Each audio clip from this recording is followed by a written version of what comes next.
Blessed are the eyes that see what you see. For I tell you, many kings and prophets have desired to see what you see, and have not seen it. To hear what you hear, and have not heard it. I thank you, Father, for hiding these things from the learned and the wise, and revealing them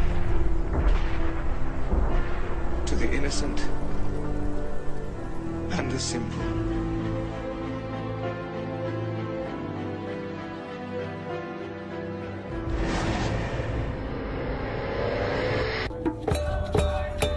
It started as a chant outside Miami Beach City Hall.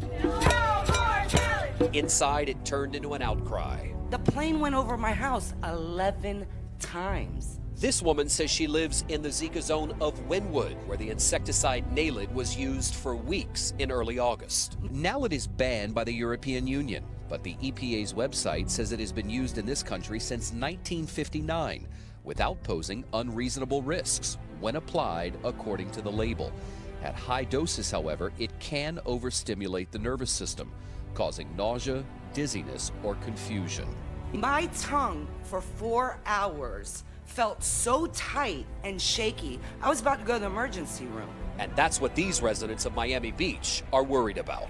And in Miami-Dade County, folks. The Miami-Dade County Mayor, Carlos Jimenez, who orders the spraying, told the crowd public health experts have assured him the amount of Naled used is harmless to humans and has proven effective in Wynwood at reducing the mosquito population. We cannot just pick and choose where to spray. There is a science to this. What about other experts? Many people in the crowd shouted they didn't believe the science that shows pregnant women with Zika are at risk of delivering babies with microcephaly. You don't believe there's a link. The problem is, what if you're wrong? Dr. Christine Curry is an OBGYN who's delivered a baby with microcephaly and spoke directly to the crowd. Zika is real, and while we don't understand it fully, that is not a reason to dismiss its impact. There's been more devastation and unrest in Syria's Aleppo province, where activists say at least 10 people were killed in a new airstrike where a suspected chlorine gas attack hit yesterday. Now we know the fumes killed at least one child, a 13-year-old girl, and a 29-year-old man. Medics treated dozens of people for breathing difficulties following the attack in the opposition-controlled neighborhood. Security forces in Afghanistan have closed streets in Kabul after a car bomb hit the city center.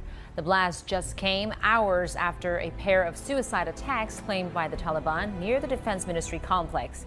At least 24 people have been killed in the twin blast, including high-ranking security officials and an army general, while more than 90 others were wounded. Gunmen who followed the initial attack appeared to have barricaded themselves in a building in a city center.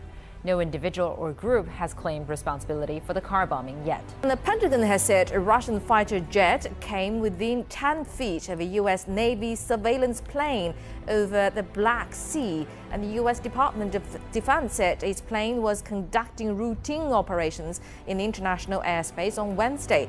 And the Russian Defense Ministry said in response that Moscow had to scramble Crimea-based Su-27 fighter jets to intercept the U.S. spy plane. It said the plane was attempting to approach the Russian airspace over the Black Sea. The ministry also said the U.S. plane was flying with its transponders switched off. And according to the Pentagon, a Russian Su-27 flanker first maintained a distance of 30 feet, then close to within 10 feet of the U.S. P-8A Poseidon electronic signals aircraft. The intercept occurred at 11:20 a.m. local time and lasted about 19 minutes. Russia said the U.S. plane made 2 attempts to approach its airspace.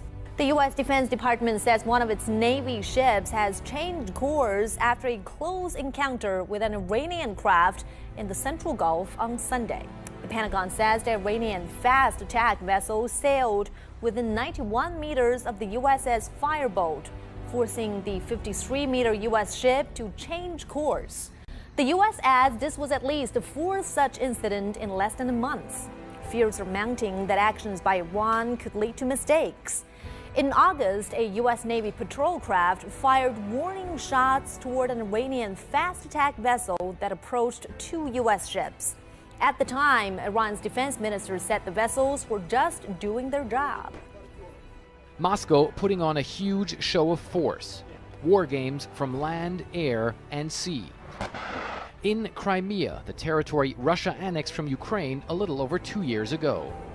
The Russians are sending a very clear message with these large-scale and complex military drills. Their forces are entrenched here in Crimea, and they're ready to fight anytime.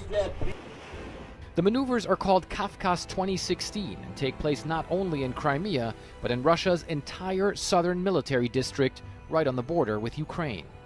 The drills involve more than 12,000 soldiers, dozens of fighter jets flying mock dogfight missions, strike aircraft hitting ground and sea targets, and land forces in an amphibious assault. Still, the Defense Ministry spokesman insists it's not a provocation. But they come at a time of heightened tensions with the US and NATO over the annexation of Crimea and other issues. The Russian Air Force intercepted a US P-8 naval aircraft in the region just as the drills were getting underway. And only 3 weeks ago, Russia accused Ukraine of trying to smuggle operatives into Crimea for sabotage operations, a claim Kiev denies. The Kafkas military drills will likely cause more unease in Ukraine and Eastern European NATO member states. Russia's military chief of staff says the initial assessment is that they went smoothly.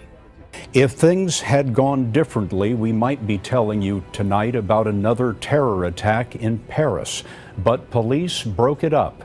Today, they said the suspects were acting under direct orders from ISIS in Syria. 6 gas canisters intended to be a crude car bomb discovered just blocks away from the Notre Dame Cathedral.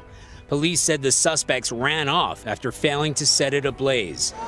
Yesterday, they arrested 3 women, including a 19-year-old who was shot in the leg after she stabbed an officer with a knife.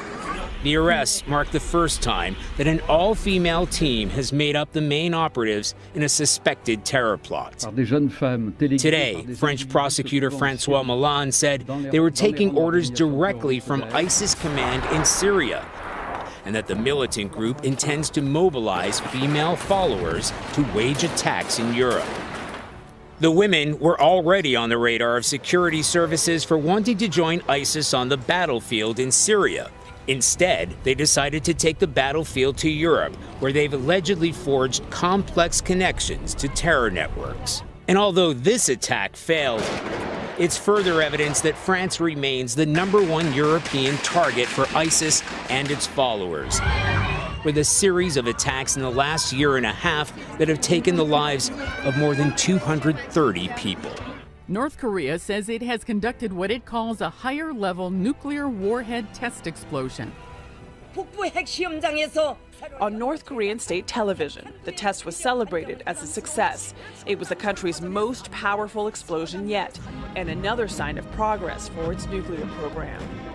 President Obama, just back from a week-long trip to Asia, called the test provocative and destabilizing. China, North Korea's most reliable partner, urged all relevant countries to act carefully. In New York, an emergency session of the United Nations Security Council was called. U.S. Ambassador Samantha Power. North Korea is seeking to perfect its nuclear weapons and their delivery vehicles so they can hold the region and the world hostage under threat of nuclear strike. This is North Korea's second nuclear test this year and the latest in a string of recent provocations. Leader Kim Jong-un has also ramped up the country's ballistic missile capacity and launched 3 earlier this week during the G20 summit in China. The fear is that with each test comes better capabilities. Jamie Metzel is a senior fellow at the Atlantic Council.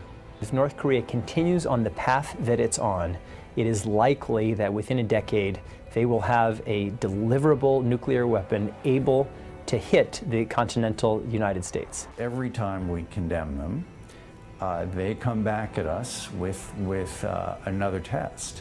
Joshua Pollack is an expert on nuclear and missile proliferation.